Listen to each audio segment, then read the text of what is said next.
জনৈক আইনজীবী আমাকে একটি নোটিশ পাঠিয়েছেন।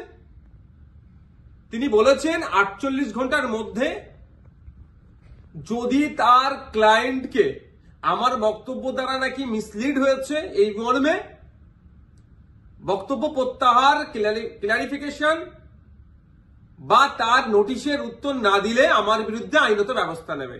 আমি বলি 48 ঘন্টা কেন, 800 ঘন্টা কেন, আর 8 মিনিট কেন, আমি তার নোটিশের কোনো প্রতি উত্তর দেব না। আমার বক্তব্য যদি আইন বহির্ভূত হয়, আমার বক্তব্য যদি সংবিধান বহির্ভূত হয়, সিধে চলে যাক সে কোর্টে, আইনের মাধ্যমে তার সাথে আমার বোঝাপড়া হবে। আমাকে নোটিশ পাঠিয়ে কি ধমকানো চমকানো হচ্ছে? এই ধরনের অনেক নোটিশ আমি খেয়েছি। আমার নামে অনেক মারাত্মক অভিযোগের মামলা নিয়ে আমি মাথায় করে চলছি, মিথ্যা অভিযোগ নিয়ে। উনি আমি ভয় পাই না। কেউ যদি মনে করেন নওশাদ সিদ্দিকীকে এই নোটিশ পাঠিয়ে ধমকাবো চমকাবো বসিয়ে দেব, আমি তাতে আমি ভয়ও পাবো না, আমি চমকেও যাব না। কারণ আমার অনেক দেখা হয়ে গেছে এইগুলো। কারণ আমি বলে যাই, আর কাকতলীয় ভাবে বলছি না, এটা বাস্তবিক হয়েছে। 2019 সালে কেন্দ্রের সরকার নিয়ে এসেছিল এক বিভাজনের বিল, সিএ। যখন আমার বড় ভাইজান পিরজাদা আব্বাস সিদ্দিকীর নেতৃত্বে সারা বাংলায় যখন বিজেপির বিরুদ্ধে আন্দোলন আমরা সংগঠিত করেছিলাম, ওই সময় গভীর রাত্রে আমাদের বাড়িতে পুলিশের দ্বারা হামলা চালানো হয়েছিল। সেই রাত্রে আমি সুপ্রিম কোর্টে এসেছিলাম, তারপরের দিনে মামলা করব বিজেপির বিরুদ্ধে, কেন্দ্র সরকারের বিরুদ্ধে। আর এখন আমরা যখন এই ওয়াকফ সংশোধনের বিরুদ্ধে মাঠে ময়দানে গণতান্ত্রিক প্রক্রিয়ায় লড়াইয়ের বার্তা দিচ্ছি এবং আইনি লড়াই করবে বলে তার প্রস্তুতি নিচ্ছি, আমাদের বাড়িতে নোটিশ চলে আসলো। নোটিশ আসুক, 100 বার নোটিশ আসুক, এতে আমি ভয় পাই না। কিন্তু এটুকু আমি বাংলার মানুষকে জানিয়ে রাখতে চাই যে যারা প্রতিনিয়ত মুসলিমদের বিরুদ্ধে কথা বলছে, মাদ্রাসা নিয়ে কথা বলছে, মসজিদ নিয়ে কথা বলছে, কোরআন শরীফ নিয়ে কথা বলছে, তাদের বিরুদ্ধে নোটিশ যাচ্ছে না কেন, তাদের বিরুদ্ধে আইনত ব্যবস্থা গ্রহণ করছে না কেন? এরা তৃণমূলের মুসলিম বিধায়কদেরকে বিধানসভা থেকে চাংতলা করে রাস্তায় ফেলে দেবো বললেও তাদের বিরুদ্ধে আইনত ব্যবস্থা গ্রহণ করছে না, নোটিশ পাঠাচ্ছে না। আর নওশাদ সিদ্দিকীর কাছে নোটিশ পাঠিয়ে দিচ্ছে। ঠিক আছে, আইনি লড়াই আমি লড়ে নেব। আমার আইনের যারা বিশেষজ্ঞ আছে, সম্মানীয় বিকাশ রঞ্জন ভট্টাচার্য স্যার এবং সম্মানীয় শামীম দ্বারা কথা বলেছি, তারা আমাকে বলেছে তো আপনার কাজ হচ্ছে রাজনৈতিক লড়াই লড়ে যাওয়া, বাকি আইনি দিকটা আমরা বুঝে নেব।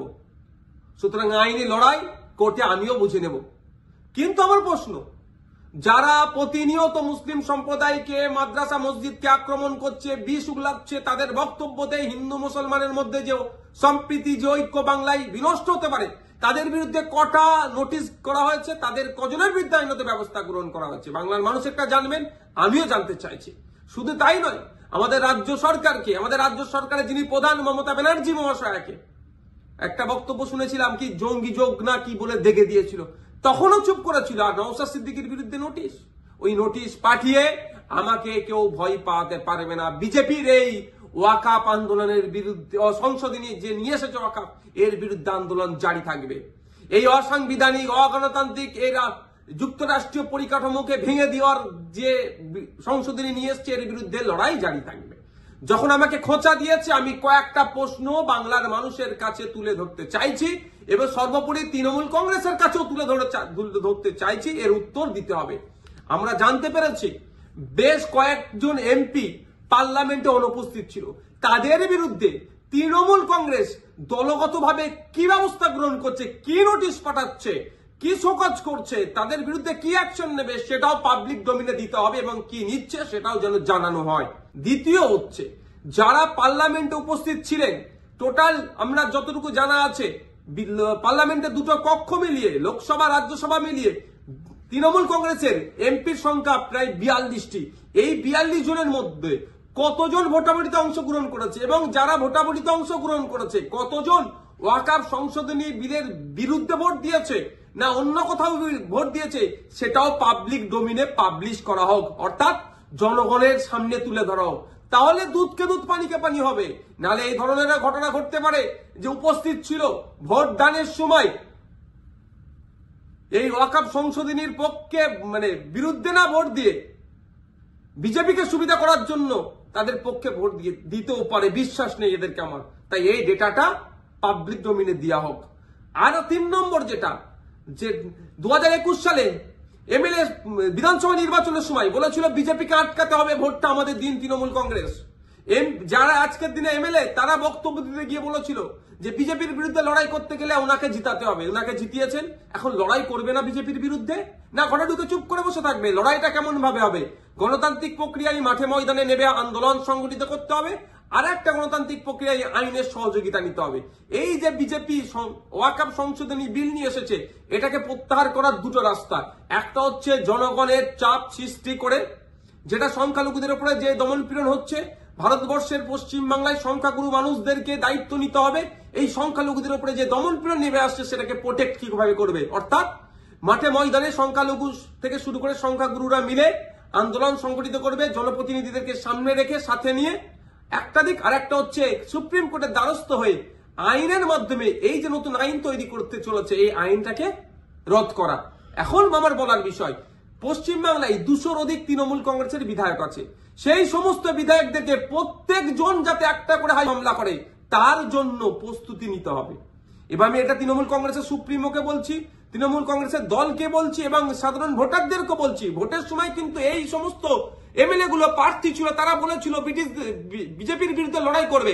আজকে বিজেপির বিরুদ্ধে লড়াই দেখানোর জায়গা হচ্ছে মামলা করতে হবে।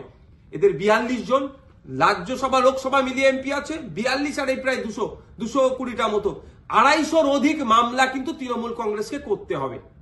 তার পয়েন্ট অনুযায়ী আমি বলে দিচ্ছি, এইটা চাপ তৈরি করতে হবে। আমি নওশাদ সিদ্দিকী একা যদি আমি একাধিক মামলার দায়িত্ব নিতে পারি, হাজার হাজার মামলা হবে ওয়াকফ সংশোধনী বিলের বিরুদ্ধে, সেটা আমি ভালো করে জানি, বিজেপিও জানে, তৃণমূল কংগ্রেসও জানে, আমি পাবলিকও জানে। কিন্তু তৃণমূল কংগ্রেস কটা মামলা করছে, না মামলা না করে বিজেপিকে জায়গা করে দিচ্ছে, সেটাও পাবলিককে দেখতে হবে।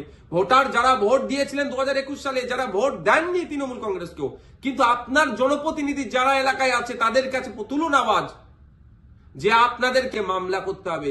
মালদা থেকে কংগ্রেসের একজন এমপি আছেন, তাকেও আমি অনুরোধ করছি আপনিও সুপ্রিম কোর্টে চলেন, গিয়ে মামলা করবেন। এখন দেখার বিষয় তৃণমূল কংগ্রেসের কতজন এমএলএ কতজন এমপি মামলা করছে এবং আমরা ভোটাররা কতজনকে মামলা করাতে পারছি প্রেসার বিল্ড আপ করে, সেটাই এখন দেখার বিষয়।